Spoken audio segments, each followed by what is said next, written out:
Author Malcolm Gladwell hosted a panel supporting trans athletes in sports.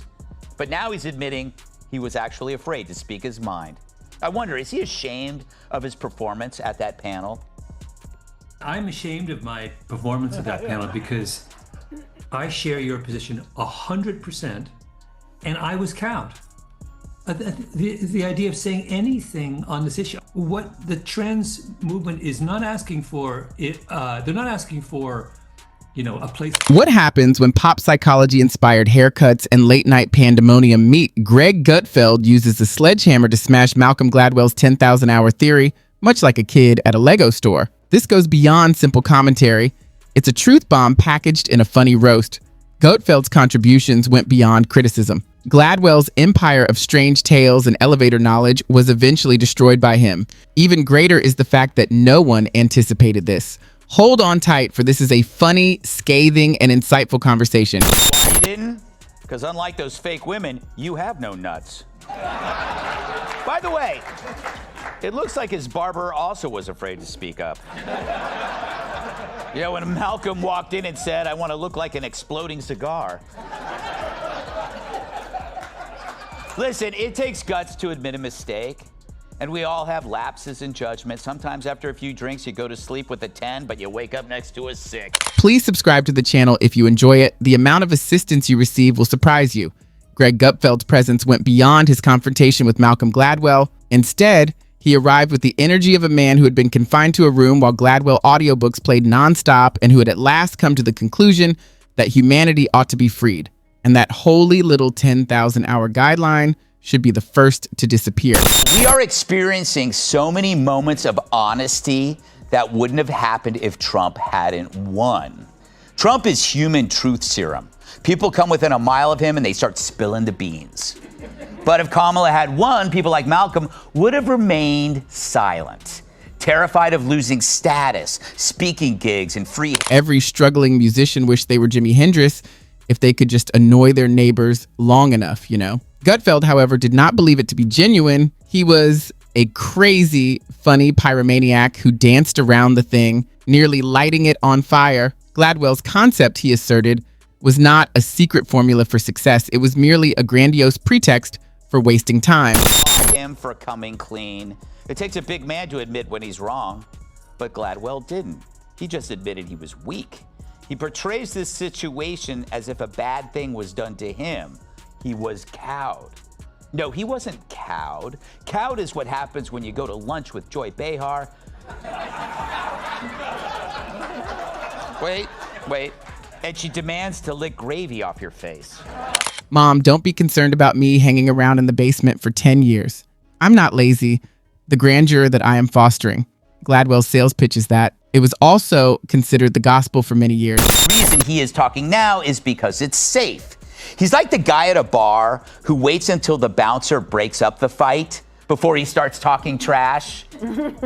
So on one hand, I welcome Malcolm to the right side, but on the other, I was there the whole time and wished others like him would share the risk. They didn't. They were too scared. And with each passive lie, the mob grew big. Then enters Gutfeld, the wrecking ball of human smugness. The emperor appears naked all of a sudden. You thought he was participating in an Olympic demolition competition because of how quickly he identified the flaws in Gladwell's idea. He may have won gold. To be honest, his faultless demolition of the entire system results in a perfect empire, which is what makes it so insane. Not with numbers, not with scholarly terminology. Rather, he turned into a humorous hitman. Consider it. With his distinctive hair, Malcolm Gladwell tries to maintain his meticulously constructed tower of anecdotes, but when Gutfeld throws one at the bottom, it all falls apart like a set of Walmart Jenga pieces. His framing was also really severe. That 10,000-hour foolishness was ingrained in their souls, and they exploited it to create whole, inspiring businesses. Gladwell deserves a royalty check from every coach, consultant, and keynote speaker. Gutfeld, however, was unimpressed. In other words, he told everyone that Gladwell was not a teacher. For those who preferred to think of life as a simple Excel formula, he offered shortcuts. Unlike the women who saw Leah Thomas's wang, and his choice was to join the mob and then call out the brave folks who didn't. He hoped the alligator would eat him last, which may also be why he glues pubic hair onto his scalp. So in effect, he's simply telling us that he stopped doing a bad thing. You know, he's like a drunk driver who wants credit for using his turn signal when he enters a playground. Do you wish to become a proficient violinist? No talent, passion, or even common sense are required. You can become a legend by just setting a timer and doing the same scales for 10,000 hours. But reality isn't like that. You may just be awful at times. Gutfeld also claimed that Gladwell made a lot of money by acting as though he didn't. That was the painful thing because, let's be honest, Gladwell makes life appear like a cheat code, which is why everyone secretly adores him. He was the one who convinced you that mediocrity was a facade, that persistence, 10 years of free time, and a decent Spotify playlist were all you needed. When Gutfeld learned that you had been majoring in interpretative dance, he tore everything away like a vengeful parent. What's most funny is that he made it look simple. He did more than mock Gladwell's theories. He regarded them as if they were poor quality horoscopes. You are aware of the type. After a long time of struggle, you will succeed. That's revolutionary. Whoa. And Gladwell simply added math this time. 10,000 hours. A figure so precise that, although being essentially a fabrication, it appeared scientific. Gutfeld made certain that everyone was aware of it. Moderates the panel. And here's a moment that happened on the panel. This is Joanna Harper in SOT 7C. Thank you. That if we let trans women compete in women's sport, then we have to let them win. Not win disproportionately, but win, at least. Okay. So Joanna's saying we have to let trans athletes win. We must. If they're going to participate in the women's sports, we have to let them win. And now Malcolm was there, and he just gave an interview to Ross Tucker. When you consider it, it's almost catastrophic. Malcolm Gladwell spent years telling strange stories about the reasons behind people's accomplishments in order to build this empire of pop intellectualism. Then, with sarcasm as cutting as a guillotine, Gutfeld shows up and snuffs out the whole thing. In the background, you could practically hear Gladwell's readers sobbing as they clutched their underlined copies of Outliers like life jackets. Gutfeld didn't stop there either. Oh no. After destroying the 10,000-hour rule, he launched an assault on Gladwell's entire tick. The notion that intricate human behavior may be distilled into brief, unforgettable stories. Gutfeld compares it to decorating veggies with glitter. Gutfeld, however, shattered that delusion. He asserts that reading Gladwell does not provide information. When you boast about playing Sudoku while flying, you become as smart as that person. Impressive to no one at all. The roast went on and on. Ironically, anytime Gladwell's supporters attempted to rebut, Gutfeld responded. It was similar to witnessing someone use a flamethrower to blow up balloons. You might argue in response, of course, but what's the point? It was all ablaze already. You don't know who Malcolm Gladwell is? No. You didn't know? No, I swear to God, maybe we are I a still stupid don't know group who of he is. people. Greg, I don't read what you brainiacs call books. Okay? So You know that him and I worked at the same place? that must have been fun. Yeah, in the 80s, we worked at the American Spectator. Huh. Yeah, How was his hair then? I don't know. I only met him once. And it How was dark. your hair then? It was great. Then comes the crazy twist. Gladwell wasn't only destroyed by Gutfeld for fun. He went on to remark that what really makes us hilarious is our fixation with simple formulas and fast fixes. We will follow anything that seems authoritative because we are so desperate for shortcuts. Half of the nation would be in gyms by midday if Gladwell authored a book tomorrow stating that 8,642 push-ups are necessary for success. That is a good story's power. And Gutfeld was making fun of that very thing. Gladwell wasn't the only one taking part. It has something to do with the society that values him. The self-help gurus who construct altars to their vision boards, the never-ending TED presentations, and the productivity advice. Gutfeld destroyed the whole motivational industrial complex, including Gladwell. He accomplished this by using jokes that were so incisive they could cut through bread. What's funny is that Gladwell didn't even expect that. He most likely believed that no one would dare to dispute with the great curly-haired pop psychology prophet due to the irrevocable nature of his legacy. However, Gutfeld arrived, grinned, and essentially declared, "Nope, this is garbage." People secretly enjoy witnessing someone butcher a sacred cow that has been grazing on the pastures of overhype for years. This caused the audience to erupt. Gladwell claimed to have found the secret to people's success and was the genius whisperer. And when Gutfeld arrived, he disclosed that the only things being discussed were glitter and duct tape. And he talks about that moment with the benefit of hindsight in SOT 7B. When they turned to you, Ross, and they said, Ross, you have to let us win. And it was at that moment that I realized this position has gone, this argument has gone to the furthest extreme. What the trans movement is not asking for, they're not asking for, a place at the table. They're not asking for to be treated with respect and. Like when you discover that your favorite magician has always been utilizing props from the dollar store. Yes, you may find the spectacle entertaining, but once the trick is exposed, it's difficult to ignore. Gutfeld fulfilled that promise. As Gladwell drew back the curtain, his magic disappeared.